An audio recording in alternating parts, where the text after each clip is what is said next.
Olá a todos, sejam muito bem-vindos à nossa aula de processo penal militar. Hoje nós vamos falar sobre o terceiro procedimento de Polícia Judiciária Militar, que é o procedimento de deserção. Esse procedimento também surge com outras denominações, tais como termo de deserção ou instrução provisória de deserção. A função dele é apurar o crime específico de deserção previsto no Código Penal Militar. As disposições desse procedimento aplicam-se integralmente aos crimes previstos nos artigos 187, 188, incisos 1 a 3 e 192 do Código Penal Militar. Observem que todos esses crimes se consumam com o transcurso de 8 dias, a partir de um ato específico. Pode ser a falta ao serviço, o não retorno à unidade após férias ou até mesmo a fuga depois da prática de um crime. O rito deste procedimento está previsto, como já mencionamos, nos artigos 451 e seguintes do Código de Processo Penal Militar. No entanto, é importante perceber que não há uma separação clara entre o procedimento apuratório e o processo penal militar propriamente dito. Isso torna mais difícil estabelecer um roteiro fixo a ser seguido nessas hipóteses. Diante dessa amplitude normativa, surge a possibilidade de as próprias instituições militares regulamentarem o procedimento, sempre respeitando as disposições da Lei Processual Penal Militar e a Constituição Federal. Com isso, conseguem organizar um conjunto coordenado de atos apuratórios para o crime de deserção. Essas disposições dizem respeito especialmente a fase pré-processual da persecução do crime de deserção. É nesse momento que se concentram os atos voltados à apuração inicial, que servirão de base para o prosseguimento da persecução penal militar. Senhores, o Código de Processo Penal Militar inicia o capítulo da deserção dentro dos processos especiais, estabelecendo disposições aplicáveis a todas as hipóteses em que esse delito se configure. À primeira vista, pode parecer que o procedimento se resume apenas à lavratura do termo de deserção, sem qualquer peça anterior. Mas, com uma análise mais cuidadosa, percebemos que há necessidade de outras peças que registrem e apurem devidamente o delito. Nessa parte do código, 4 pontos merecem destaques: os requisitos do termo de deserção, a definição do marco inicial para a contagem da ausência, a sujeição do desertor à prisão desde a lavratura do termo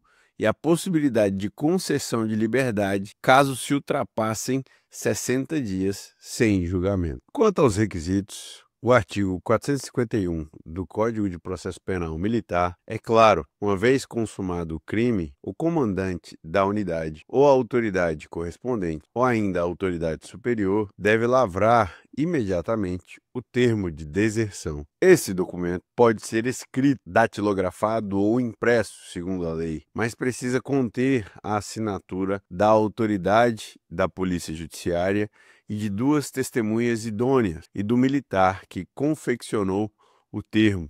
Importante observar que essa atribuição não pode ser delegada, cabe exclusivamente às autoridades de polícia judiciária originária ou às superiores, que também são originárias. Outro detalhe: a lei não exige uma inquisa anterior, ou seja, um procedimento apuratório anterior à lavratura do termo, mas cada instituição militar pode criar normas internas para organizar esse registro, sempre sem contrariar a lei. Já em relação à contagem do prazo, o parágrafo 1º do mesmo artigo dispõe que o prazo de ausência começa a correr a 0 hora do dia seguinte ao da falta injustificada. Essa regra precisa ser aplicada conforme cada modalidade prevista no Código Penal Militar. Por exemplo, no caso do artigo 187, quando o militar falta ao serviço, a contagem começa no dia seguinte à falta. Se ele não comparece à unidade, como no artigo 188, também será assim, exceto no inciso 4, onde não há período de graça. E no caso do artigo 192, a contagem se inicia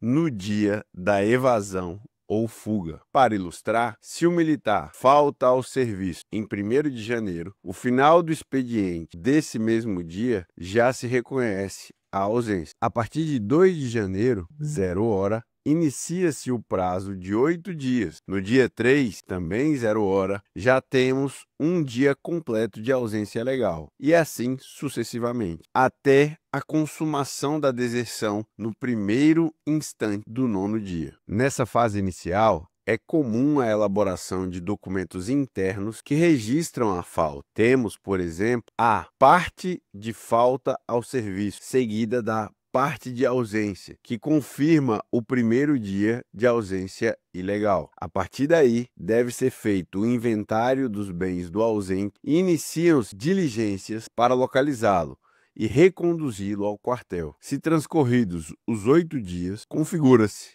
a deserção. Nos casos de praça, lavra-se primeiramente a parte de deserção preliminar e, em seguida, o termo de deserção. Para os oficiais, lavra-se diretamente o termo. Senhores, vamos observar como se dá a contagem dos prazos até a consumação da deserção. Vamos usar um exemplo. O militar faltou ao serviço no dia 1º de janeiro, como já tínhamos falado. No dia 2 de janeiro, às 0 hora, começa oficialmente a contagem da ausência. É a partir desse momento que se abre o prazo para a verificação da conduta ilegal. Já no dia 3 de janeiro, lavra-se a parte de ausência legal. Esse é o nome do documento. O documento que formaliza a situação. No dia 4 de janeiro, procede-se à elaboração dos inventários da Fazenda Pública e dos bens particulares do ausente, registrando-se os bens que ficam sob responsabilidade da administração. Entre os dias 5 e 9 de janeiro,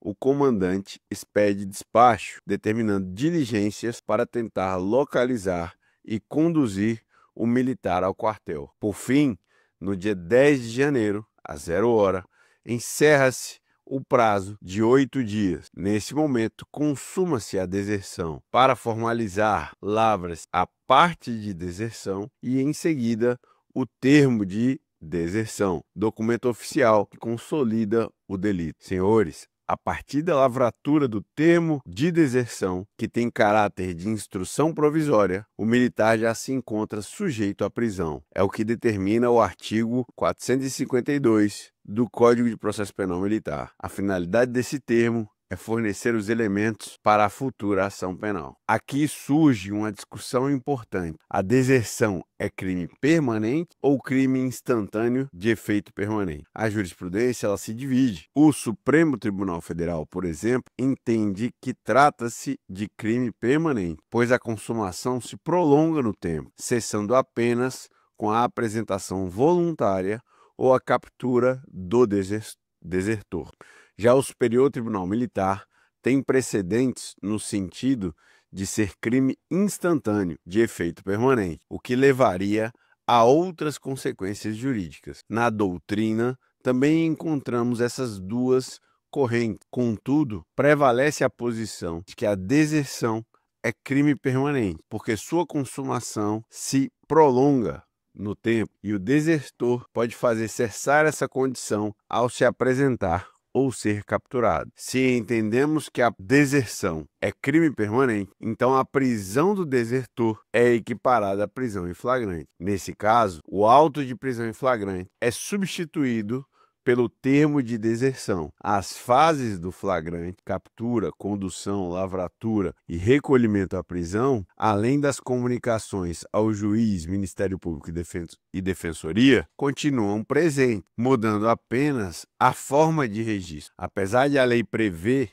a prisão do desertor, não se pode mais admitir que ela ocorra de forma automática, apenas porque o artigo 453 do Código de Processo Penal Militar assim dispõe. A Constituição exige fundamentação das decisões judiciais. Logo, a prisão deve observar os requisitos cautelares, quais sejam o fumus commissi delicti, que se demonstra com a constatação do crime, e o periculum libertatis, que indica o risco de manter o desertor em liberdade. Nos casos concretos, a prisão preventiva pode ser decretada quando presentes os requisitos do artigo 455 do Código de Processo Penal Militar. Esses requisitos incluem situações como risco à instrução processual, perigo de fuga, necessidade de preservar a ordem pública ou ainda garantir a hierarquia e a disciplina militares. Nesse ponto, lembrem-se, a hierarquia e a disciplina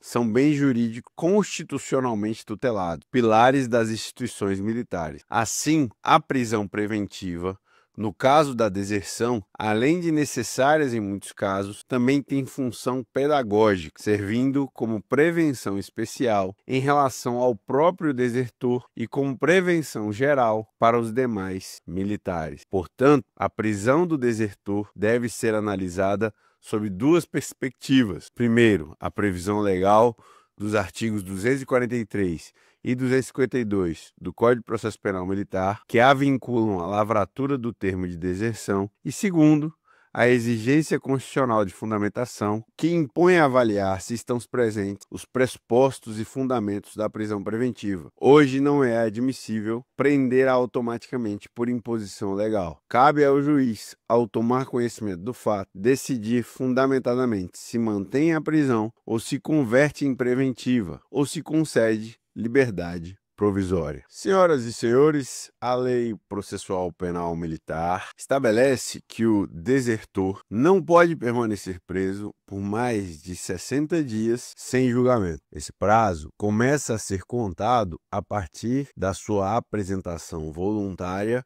ou da sua captura. Passados os 60 dias, ele deve ser colocado em liberdade, salvo se tiver dado causa ao atraso do processo. É importante destacar que essa decisão de colocar o desertor em liberdade não cabe à Polícia Judiciária Militar. Trata-se de competência exclusiva do Conselho de Justiça, que deve verificar o prazo e, se for o caso, determinar a soltura. Além, também traz uma ressalva: se o próprio réu ou o seu procurador atuarem de modo a atrasar o processo, buscando protelar atos processuais para obter a liberdade no 60º dia, essa conduta não pode gerar benefício. Aqui incide o princípio de que ninguém pode se aproveitar da própria torpeza. Apesar dessa previsão legal, existem posições divergentes. A antiga súmula 10 do Superior Tribunal Militar defendia que a manutenção da prisão poderia ultrapassar os 60 dias, especialmente para preservar a hierarquia e disciplina militares. Esse também é o entendimento de parte da doutrina, que ressalta a possibilidade de decretação da prisão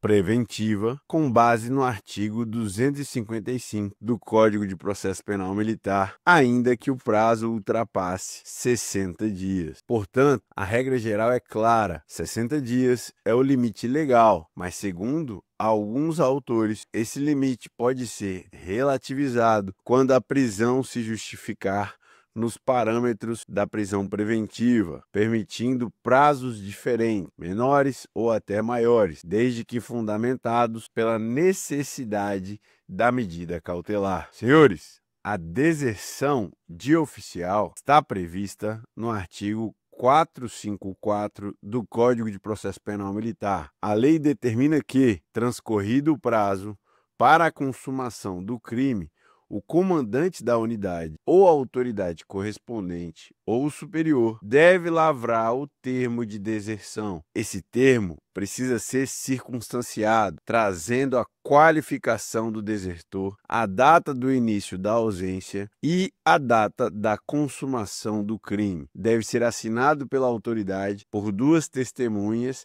e pelo escrivão, preferencialmente um oficial subalterno, além de ser publicado em boletim ou documento equivalente, acompanhado da parte de ausência. Um ponto importante é que, diferentemente dos praças, o oficial que desertar será agregado, permanecendo assim durante o processo, ainda que capturado ou apresentado voluntariamente. Essa regra pode variar conforme a legislação de cada corporação, como ocorre em São Paulo, onde a agregação pode ser revista dependendo da duração do processo. Outro aspecto é a parte da ausência. Embora não seja expressa nos dispositivos legais sobre oficiais, aplica-se aqui o mesmo critério da deserção de praças. A parte de ausência deve ser confeccionada após 24 horas do início da contagem. Até esse momento, o oficial responde apenas por falta ao serviço. Passadas as 24 horas, configura-se a ausência ilegal, que já é transgressão disciplinar mais grave, podendo até mesmo ensejar sanções severas, como a demissão por incompatibilidade em alguns estatutos estaduais. O procedimento também exige a elaboração de inventários. Devem ser inventariados tanto os bens da Fazenda Nacional sob responsabilidade do desertor, quanto os bens particulares encontrados na unidade, com testemunhas presentes para garantir a lisura. Esses documentos serão anexados ao termo de deserção. Bens que estejam fora da unidade, como na residência, só poderão ser alcançados mediante mandado de busca ou entrega voluntária. Depois de lavrado o termo com os seus anexos, o procedimento é remetido à Justiça Militar. O juiz dará vista ao Ministério Público, que poderá oferecer a denúncia ou requisitar a diligência. O processo, no entanto, só terá andamento após a apresentação ou a captura do oficial desertor. Quando houver a apresentação voluntária ou a captura, a autoridade militar deve comunicar imediatamente ao juiz federal da Justiça Militar, informando o local, data e circunstância do fato. Essa comunicação deve ser registrada em termo e servirá para o prosseguimento do processo, com sorteio e convocação do Conselho Especial de Justiça e a citação do acusado. Repetindo, quando houver a apresentação voluntária ou a captura, a autoridade militar deve comunicar imediatamente ao juiz da Justiça Militar, informando o local, data e circunstâncias do fato. Essa comunicação deve ser registrada em termo e servirá para o prosseguimento do processo, com sorteio e convocação do Conselho Especial da Justiça e a citação do acusado. O procedimento de deserção de praça, com ou sem graduação, bem como de praça especial, está previsto a partir do artigo 456 do Código de Processo Penal Militar. Ele é muito semelhante ao procedimento aplicado aos oficiais, exigindo a parte de ausência, os inventários e as diligências, geralmente realizados pelo comandante da subunidade do militar faltoso. Confirmada a deserção, esses documentos são remetidos ao comandante da unidade, que lavra o termo de deserção nos mesmos moldes previstos para os oficiais. O parágrafo 3º do artigo 456 prevê que o termo pode ser lavrado até mesmo por um praça, devendo ser assinado pelo comandante, por 2 testemunhas idôneas e pelo encarregado da confecção. Uma vez lavrado o termo, a consumação está configurada. A praça especial ou sem estabilidade será imediatamente excluída do serviço ativo. Já a praça estável será agregada, em ambos os casos, havendo publicação em boletim e remessa do procedimento à autoridade competente. Quando o desertor é capturado ou se apresenta, deve passar por inspeção de saúde. Se for considerado apto, a praça sem estabilidade será reincluída e a praça estável revertida ao serviço ativo. Caso seja constatada incapacidade definitiva, haverá isenção do processo com arquivamento dos autos, conforme prevê o artigo 457, parágrafo 2º do Código de Processo Penal Militar e a súmula 8 do STM. Havendo a reinclusão ou a reversão, o comandante da unidade deve comunicar à auditoria, sob pena de responsabilidade. O termo de deserção precisa ser autuado com todos os documentos exigidos e remetido à Justiça Militar. Diferentemente do que ocorre com oficiais, não é possível denúncia sem a captura ou a apresentação do desertor. Alguns órgãos julgadores exigem formalidade extrema, entendendo que a falta de documentos como inventários ou a parte de ausência poderia anular o procedimento. No entanto, a jurisprudência majoritária reconhece que falhas formais não afastam a configuração do delito, desde que não prejudiquem o réu, como se observa em julgados do Tribunal de Justiça Militar de São Paulo e do Superior Tribunal Militar. Em resumo, embora o crime de deserção seja eminentemente formal, as irregularidades só comprometem o processo quando afetam condições essenciais, como a contagem correta do octídio legal ou a prova da reinclusão ou reversão do militar. Nessas situações, a ação penal não pode prosseguir. Fora desses casos, pequenos equívocos no registro não invalidam a configuração da deserção. Senhoras e senhores, quando se configura a ausência legal, devem ser realizadas diligências para encontrar o militar faltoso. Essas diligências incluem, por exemplo, a comunicação às demais unidades para facilitar sua localização. O objetivo é interromper a ausência, concitar o militar a retornar ou, em caso de consumação, capturá-lo. É importante lembrar que antes de completados 8 dias, não se fala em deserção, mas em ausência. Esse período é chamado de prazo de graça. Durante esse prazo, o militar ainda não é considerado desertor, embora já esteja cometendo uma infração administrativa disciplinar sujeita à sanção. Portanto, há distinção entre a falta ao serviço, a ausência e a deserção. A ausência configura ilícito disciplinar relevante e os regulamentos militares prevêem sua repressão de forma clara. Em alguns casos, pode ser considerada falta grave, passível até de demissão, a depender da legislação da corporação. Cabe à autoridade disciplinar avaliar a gravidade da transgressão e aplicar a sanção adequada. Todo militar tem o dever de manter a disciplina, mas ao superior hierárquico cabe a obrigação de corrigir a conduta do subordinado ausente. Alguns estatutos, como o da Polícia Militar de São Paulo, chegam a prever responsabilidade solidária do superior que não age para cessar a transgressão. Isso reforça a ideia de que reconduzir o ausente é um dever legal, principalmente para os superiores. No passado, o Código de Processo Penal Militar previa expressamente a condução coercitiva do ausente. Hoje, essa previsão foi retirada da lei, mas permanece o entendimento de que o militar pode ser reconduzido ao quartel em cumprimento do dever legal. Essa condução não configura constrangimento ilegal nem abuso de autoridade, desde que respeitados os limites constitucionais. A condução deve observar parâmetros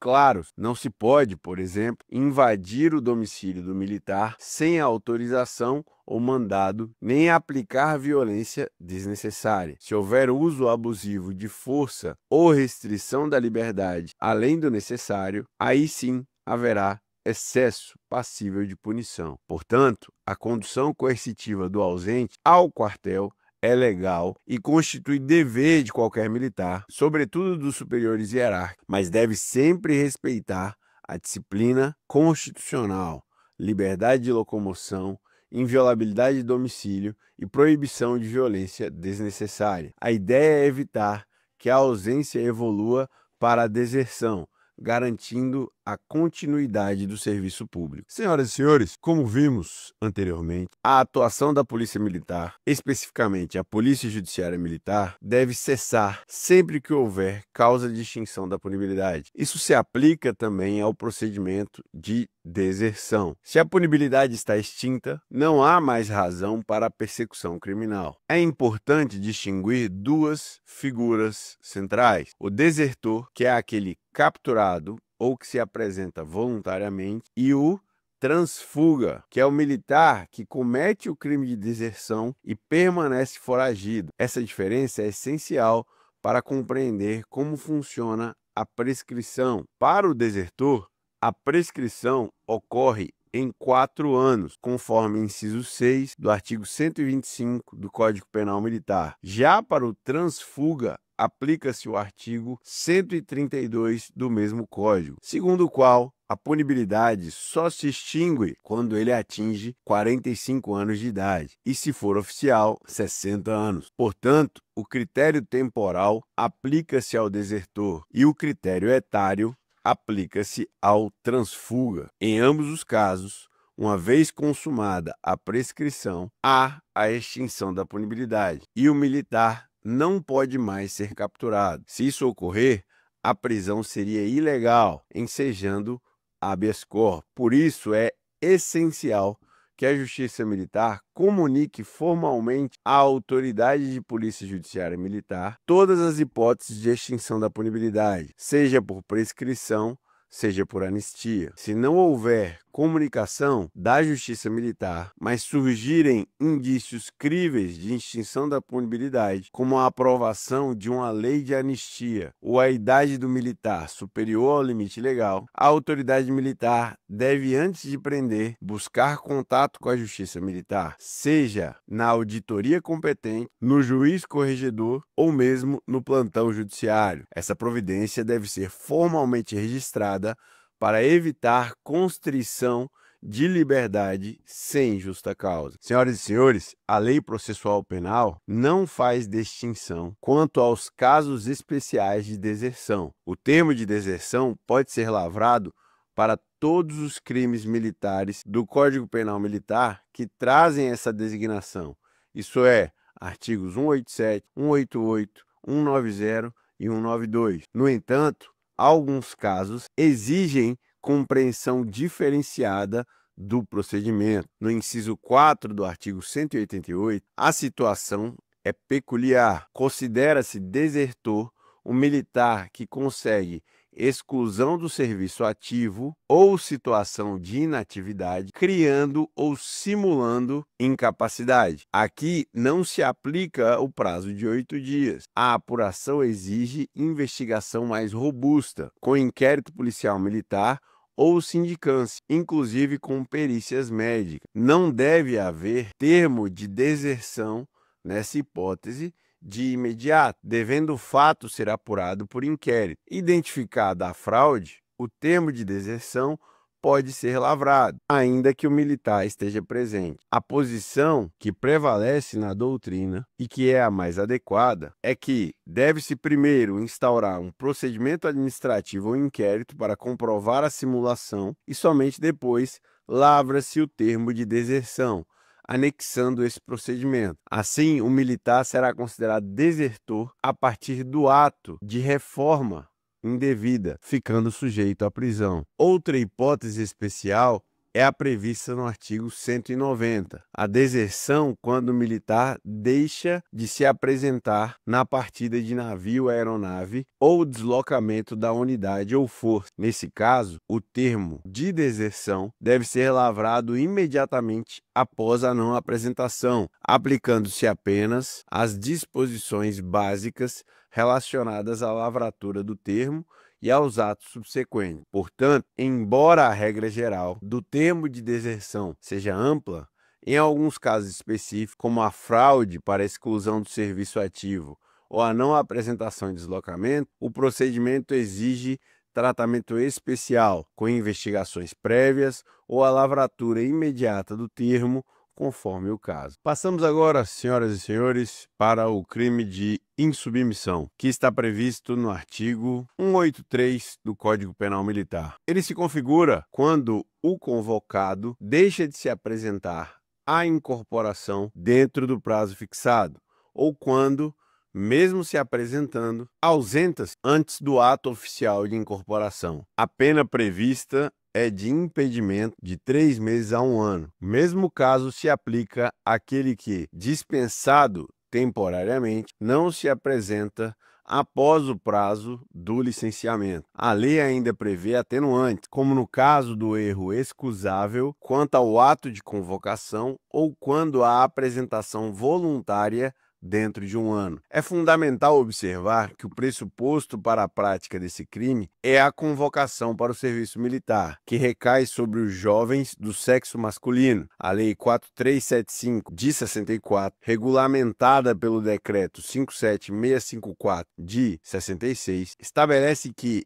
anualmente, todos os brasileiros de uma mesma classe, ou seja, aqueles que completam 19 anos no ano, devem ser incorporados às Forças Armadas ou matriculados em órgãos de formação da reserva. Daí decorre uma conclusão essencial: o crime de insubmissão só pode ocorrer no âmbito das Forças Armadas. Ele não se aplica às instituições militares estaduais, como polícias militares e corpos de bombeiros militares. Por consequência, o procedimento de polícia judiciária para a apuração da insubmissão também não cabe a essas corporações. Isso o diferencia dos outros instrumentos, como o inquérito policial militar, o auto de prisão em flagrante ou o procedimento de deserção, que podem ocorrer também no âmbito estadual. Como nosso curso é voltado para os militares do âmbito estadual, é importante essa ressalva. A disciplina do procedimento de insubmissão está prevista nos artigos 463 e seguintes do Código de Processo Penal Militar. Nesses dispositivos, encontramos as regras aplicáveis tanto à fase de apuração quanto ao processo judicial. E aqui veremos em seguida as disposições que mais diretamente repercutem na atuação da Polícia Judiciária Militar. Senhoras e senhores, o artigo 463 do Código de Processo Penal Militar estabelece os requisitos formais do termo de insubmissão. O comandante da unidade ou a autoridade correspondente deve lavrá-lo de forma circunstanciada, indicando o nome, a filiação, a naturalidade, a classe de convocação do insubmisso e a data em que ele deveria ter se apresentado. O termo deve ser assinado pelo comandante e por duas testemunhas idôneas, podendo ser escrito, datilografado ou impresso. É importante destacar que a lavratura do termo de insubmissão não pode ser delegada. Trata-se de atribuição exclusiva da autoridade de polícia judiciária ordinária, ou seja, o comandante da unidade para a qual o convocado foi destinado. Um detalhe fundamental é a classe de convocação, prevista no artigo 3º da Lei 4375 de 64. Ela corresponde ao ano de nascimento do convocado. Por exemplo, todos os nascidos em 1988, pertencem à classe de 1988. Essa informação deve constar expressamente no termo. O termo deve registrar a data em que um convocado deveria se apresentar, pois é a partir dela que se materializa a consumação do crime, que é considerado permanente. Por isso, o documento deve ser acompanhado de cópia autêntica que comprove que o insubmisso tinha ciência da data e local de sua apresentação. Segundo o artigo 464 do Código de Processo Penal Militar, a ação penal militar por insubmissão exige como condição de procedibilidade o ato de incorporação do convocado. Assim, o comandante deve encaminhar também prova da inclusão do insubmisso. Antes da incorporação, deve ser realizada uma inspeção de saúde. Caso se constate a incapacidade para o serviço militar, será lavrada uma ata que deve ser remetida imediatamente à auditoria competente. Nesse caso, após a manifestação do Ministério Público Militar, o processo será arquivado. Se o insubmisso for considerado apto, a inclusão se torna válida e o processo terá seguimento. Além disso, é importante frisar que o artigo 243 do Código de Processo Penal Militar equipara a situação do insubmisso à de alguém em flagrante delito. Assim, a lavratura do termo de insubmissão, que tem caráter de instrução provisória e fornece os elementos para a ação penal, possibilita a captura do insubmisso para fins de incorporação e também para a prisão sob o regime de menagem. A insubmissão é considerada, pela doutrina majoritária e pela jurisprudência, um crime permanente, pois sua consumação se prolonga no tempo. Ela cessa apenas quando o insubmisso se apresenta voluntariamente ou é capturado. Embora se trate de prisão em flagrante, no caso do insubmisso, não há auto de prisão em flagrante delito. Este é substituído pelo termo de insubmissão. lavrado logo após a consumação do crime.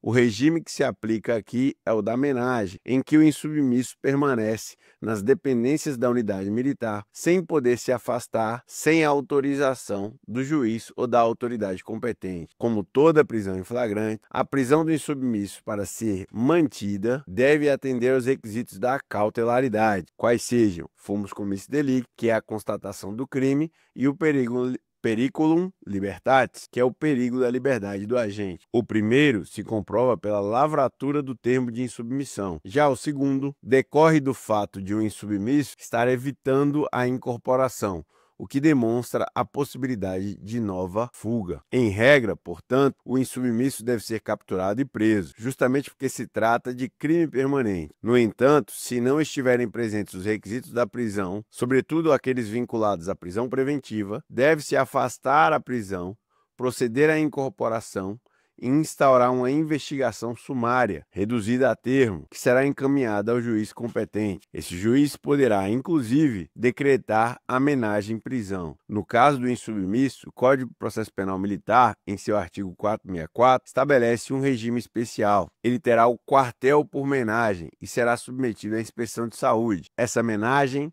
é uma forma peculiar de prisão provisória, diferente do encarceramento tradicional. A menagem é uma espécie de prisão provisória fora do cárcere. Sua origem remonta à Grécia e Roma, quando certas pessoas recebiam um tratamento diferenciado e não eram enviadas ao cárcere. Alguns autores distinguem entre menagem em liberdade, quando realizada em residência ou município, e menagem em prisão, que é justamente o caso do insubmisso, pois ocorre dentro do quartel. A menagem consiste em manter o acusado, ainda não condenado, em local determinado pela autoridade judiciária, em vez de encarcerá-lo. O Ministério Público deve ser ouvido antes da sua concessão, e a medida pode ser cassada se o beneficiado se ausentar do local determinado ou faltar a atos judiciais sem justificativa. No caso do insubmisso, porém, a menagem é imposta por lei, independentemente de decisão judicial. Ele permanece no quartel por força da norma, mas a cassação dessa menagem,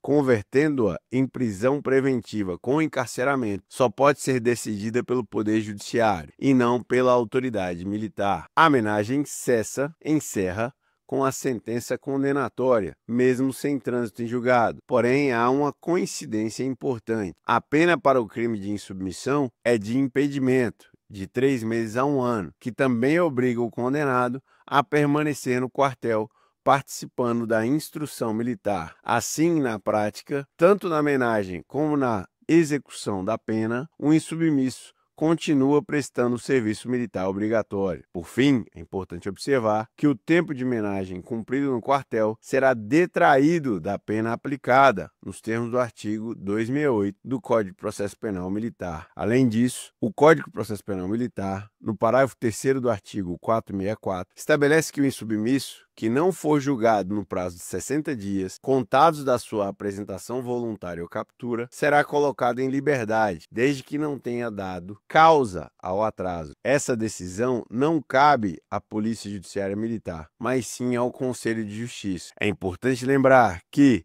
se a demora do processo for causada pelo próprio réu ou seu procurador, o prazo de 60 dias não poderá ser invocado para obter a liberdade. Por outro lado, não se deve interpretar esse prazo de 60 dias como uma exigência de que o acusado fique obrigatoriamente sob menagem ou preso durante todo esse período. O que a lei realmente impõe é que a prisão cautelar seja analisada sobre o critério da necessidade, ou seja, levando em conta o perigo em mora. Em outras palavras, a medida restritiva só deve ser mantida se houver fundamento concreto que justifique a sua continuidade. Senhoras e senhores, as aulas expositivas se encerram por aqui. O conteúdo programático do curso de Noções de Processo Penal Militar foi devidamente encerrado. Nós teremos mais um encontro ao vivo para tirar dúvidas, fazer esclarecimentos sobre a prova da A2. Então, é com um grande abraço que eu encerro nossos encontros aqui no ambiente virtual do YouTube e continuamos na próxima reunião